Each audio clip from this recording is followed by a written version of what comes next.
Radar पर urban नक्सल लेंगे बड़ा एक्शन। क्या राज ठाकरे पर एक्शन लेंगे फडणवीस? फडणवीस बोले अर्बन नक्सल जैसा बर्ताव करेगा वो जेल जाएगा।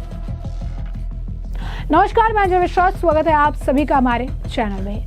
अर्बन नक्सल को लेकर अब मुंबई पुलिस के एक वरिष्ठ अधिकारी ने बड़ा बयान दे दिया है और ये कहा है कि अर्बन नक्सल पर वो अपनी पैनी नजर बनाए हुए हैं।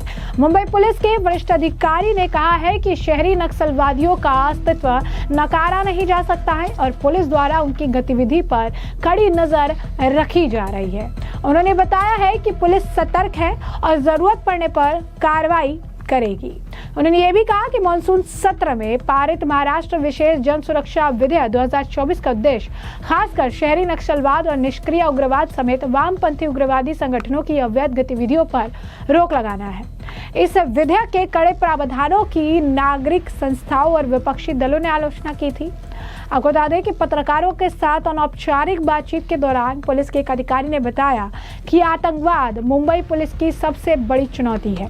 इसके बाद महिलाएं और बच्चों की सुरक्षा, मादक पदार्थों तथा साइबर अपराध पर काम किया जा रहा है। साइबर हेल्पलाइन 1930 पर रोजाना 2000 से अधिक कॉल आते हैं और शिकायत दर्ज होने के 15 से 20 मिनट के भीतर प्रतिदिन तकरीबन 60 लाख रुपए तक का फ्रीज किए जाते हैं। उन्होंने नागरिकों से अपील भी की कि ऑनलाइन धोखाधड़ी की स्थिति में भी तुरंत पुलिस को सूचित करें। अवैध प्रवासियों के मामले में भी 1000 से अधिक बांग्लादेशी नागरिकों को देश से निर्वासित किया जा चुका है। और ऐसी स्थिति में अगर आप देखेंगे तो एक बहुत बड़ा उनका भी बयान है कि अर्बन नक्सल को लेकर वो काफ़ी ज़्यादा एक्टिव है। अर्बन नक्सल को लेकर ही जो एक विधेयक है उसे पारित कराया गया था। वहीं इस बीच आपको बता दें कि महाराष्ट्र में जो एक बिल पेश हुआ था वो था स्पेशल पब्लिक सिक्योरिटी बिल। उसे लेकर भी जमकर सियासत देखने के लिए मिली थी। महाराष्ट्र नवनिर्माण सेना यानी MNS प्रमुख राज ठाकरे ने इस कानून पर सवाल उठाए थे, जिसके जवाब में मुख्यमंत्री देवेंद्र फडणवीस ने साफ शब्दों में कहा था कि ये कानून राज ठाकरे जैसे लोगों के लिए नहीं है बल्कि उनके लिए है जो अर्बन नक्सल जैसे बर्ताव करते हैं। फडणवीस ने कहा था कि कोई अगर कानून विरोध की गतिविधि में शामिल नहीं है तो उसे डरने की जरूरत नहीं है, लेकिन जो संवैधानिक व्यवस्था को कमजोर करेगा उस पर कार्रवाई तय है। मुख्यमंत्री फडणवीस ने कहा था कि इस कानून का उद्देश्य अभिव्यक्ति की स्वतंत्रता को कुचलना नहीं बल्कि उन संगठनों और लोगों के खिलाफ कार्रवाई करना है जो शहरी नक्सल की सोच से समाज को गुमराह करते हैं। उन्होंने कहा कि किसी को भी सरकार की आलोचना करने से नहीं रोका जाएगा, लेकिन यदि कोई सरकार गिराने या हिंसा फैलाने की कोशिश करेगा तो कानून अपना काम करेगा। क्या कुछ कहा उन्होंने और मराठी में जरा सुनिए। कोणाला अटक करायची? आम्ही कार्यकर्त्यांना अटक करून दाखवा, त्यांच्याकरता बनलेलाच नाही कायदा, तर त्यांना का तुम्ही अर्बन नक्षल सारखे वागाल तर तुमची अटक होईल। तुम्ही अर्बन नक्षल सारखे वागत नाही त्यामुळे तुमची अटक करायचं कारण नाही। मला असं वाटतं की अशा प्रकारे कायदे जे बनतात, जे लोक कायद्याच्या विरोधात वागतील त्यांच्याकरता तो कायदा आहे।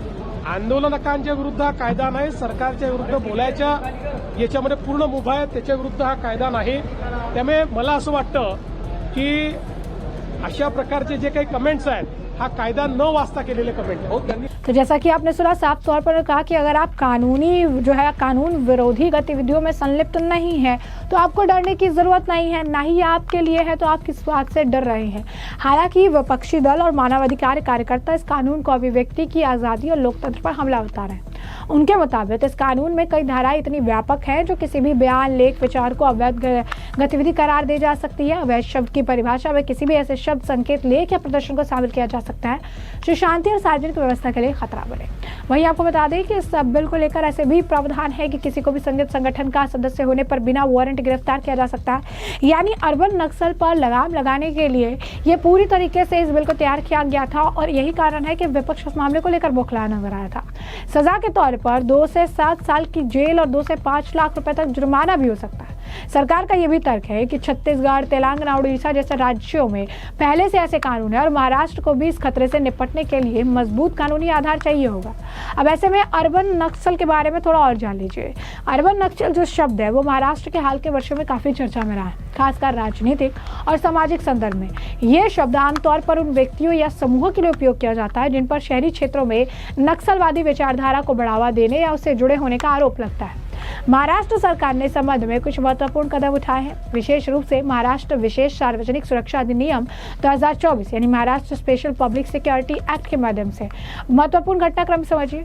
महाराष्ट्र विशेष सार्वजनिक सुरक्षा अधिनियम 11 जुलाई 2025 को महाराष्ट्र विधानसभा में इस अधिनियम को सर्वसम्मति से पारित किया गया था। इस कानून का उद्देश्य अर्बन नक्सलवाद और वामपंथी उग्रवादी संगठनों को गैर कानूनी गतिविधियों पर अंकुश लगाना था। कानून के प्रावधानों के अनुसार ऐसे संगठनों को गैर कानूनी घोषित किया जा सकता है, उनके बैंक खाते फ्रीज किए जा सकते हैं और संपत्तियों को जब्त किया जा सकता है। इस अधिनियम के तहत अपराधों की जांच अधीक्षक यानी डेप्यूटी सुपरिटेंडेंट ऑफ पुलिस या उसके वरिष्ठ रैंक के अधिकारी द्वारा की जा सकती है। इस कानून की नागरिक समाज और विपक्षी दलों ने आलोचना की थी क्योंकि इससे अभिव्यक्ति की स्वतंत्रता पर असर पड़ता है। अब ऐसे में आपको बता दें कि भाकपा, माओवादी और अर्बन नक्सल महाराष्ट्र में खासकर गढ़चिरौली जैसे नक्सल प्रभावित क्षेत्रों में सरकार और पुलिस ने शहरी नक्सलवाद को नक्सलियों के लिए लॉजिस्टिक, वैचारिक और वित्तीय समर्थन प्रदान करने वाली गतिविधियों से जोड़ा है। इस शब्द का उपयोग कई बार सामाजिक कार्यकर्ता, बुद्धिजीवी और सरकार की ओर से आलोचना करने वालों के खिलाफ भी किया गया है, जिससे यह विवादास्पद भी बन गया। अब ऐसे में आप समझ सकते हैं कि अर्बन नक्सल को लेकर सरकार अपना काम कर रही है, प्रतिबद्धता निभा रही है और इसके खिलाफ कड़े प्रावधान लेकर आई है और इसे लेकर पैनी नज़र भी बनाए हुए हैं। अब जो ये स्टेटमेंट सामने आया है कि मुंबई पुलिस वो पूरी तरीके से अब ये अर्बन नक्सल की गतिविधियों पर पूरा ध्यान केंद्रित कर रही है, इसे लेकर लोगों के कमेंट्स भी निकलकर सामने आए हैं। कुछ लोग लिख रहे हैं कि हाँ, ये बात सच है कि मुंबई पुलिस ने ये बात को कंफर्म किया है कि वो बहुत क्लोज तरीके से अर्बन नक्सल के जो भी मूवमेंट्स है उन्हें मॉनिटर कर रही है ताकि लॉ एंड ऑर्डर की सिचुएशन को मेनटेन किया जा सके। अथॉरिटीज़ ये भी कह रही हैं कि सर्विलेंस भी किया जा रहा है, इंटेलिजेंस इनपुट के आधार पर सर्विलेंस किए जा रहे हैं ताकि किसी भी तरीके से अर्बन एरिया में इन अर्बन नक्सलियों द्वारा कोई ऐसा काम ना किया जाए जिससे लॉ एंड ऑर्डर की सिचुएशन वो राज्य में खराब हो। उसके बाद कुछ लोग ये लिख रहे हैं कि आपको अर्बन नक्सलियों के खिलाफ कुछ बड़े कड़े एक्शन लेने चाहिए क्योंकि ये बहुत ही ज़्यादा डेंजरस है, ख़तरनाक है। कुछ लोग ये कह रहे हैं कि उन्हें ढूंढिए, उन्हें अरेस्ट करिए और उसके बाद उन्हें डिटेंशन सेंटर में डाल दीजिए क्योंकि यही उनके साथ किया जा सकता है। कुछ लोग कह रहे हैं कि सिक्योरिटी वो स्मार्ट और लॉफुल होना चाहिए। जो भी थ्रेट लगता है, जो भी चेतावनी लग रही है, जो भी लग रहा है कि डेंजरस हो सकता है, उसे एविडेंस के साथ पकड़िए। सिविल जो लिबर्टीज़ है उसे प्रोटेक्ट करिए और उसके बाद इस तरीके से उन्हें एक्सट्रीमिस्ट ब्रांड करने से बेहतर है कि उन्हें बाहर भेजने का काम करिए। तो अब देखिए कि यहाँ पर लोग ये भी कह रही हैं कि जो मुंबई पुलिस ने जो ये काम किया है कि अब अर्बन नक्सल पर भी नज़र बनाए रखे हैं, ये बहुत ही सराहनीय कदम है। यानी साफ तौर पर मुंबई पुलिस के इस कदम को लेकर उनकी जमकर तारीफ भी हो रही है। अर्बन नक्सल पर नकेल लगाने को लेकर सरकार के स्टेप की तारीफ हो रही है और लोग ये कह रहे हैं कि बहुत ही ज़्यादा डेंजरस है और यही कारण है कि इस पर जितना हो सके उतना ज़्यादा लगाम लगाना समय की मांग है। तो ऐसे में हमने आपको जो पूरा मामला है ये बड़ा विस्तार से बताया है कि ये पूरा मामला क्या है और अब इस पूरे मामले पर अब आपकी भी जो राय हो हमें कमेंट सेक्शन में कमेंट करके ज़रूर से ज़रूर साझा करिएगा। धन्यवाद।